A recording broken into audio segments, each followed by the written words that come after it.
Hello বন্ধুরা, তোমরা সবাই কেমন আছো? কমেন্ট করে অবশ্যই জানাবে যে তোমরা সবাই কেমন আছো। তো আমি বৃষ্টির পরে বেরিয়ে পড়লাম মেয়েকে নিয়ে শেরওয়ালিতে দিকে যাব ডোসা খাওয়ানোর জন্য। মেয়ে অনেক দিন ধরে বলছিল, মা আমি ডোসা খাবো, আমাকে ডোসা খাওয়াতে নিয়ে চলো। তো কোনো না কোনো কারণবশত খাওয়ানোটা হচ্ছিল না, ঘরেও বানাতে পারছি না।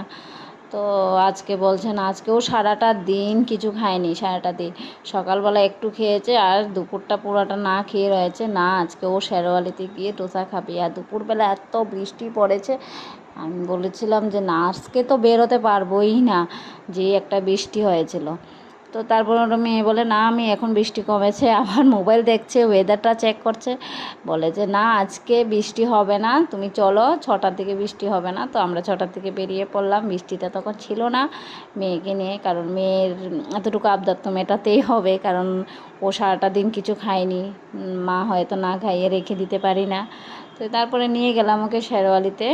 আর শেরওয়ালির ডোসাটা আমার মেয়েরও খুব পছন্দ, আমারও খুব পছন্দ। আমরা যখনই যাই তখন অন্য কোনো কিছুই খাই না, আমার মানে এটাই খুব পছন্দ ডোসাটা। আর ডোসাটা যে কত বড় ডোসা, এটা খেলেই যেমন পেট ভরে যায়, রাতের আর কোনো খাবার খেতে হয় না। তো তোমাদের কার কার ডোসা ভীষণ প্রিয়? আমার মেয়ে তো আজকে খুশি, খুব খুশি। আর তোমরা কমেন্ট করে জানাবে কিন্তু তোমাদের ডোসাটা কেমন লাগে, ভালো লাগলে জানাবে।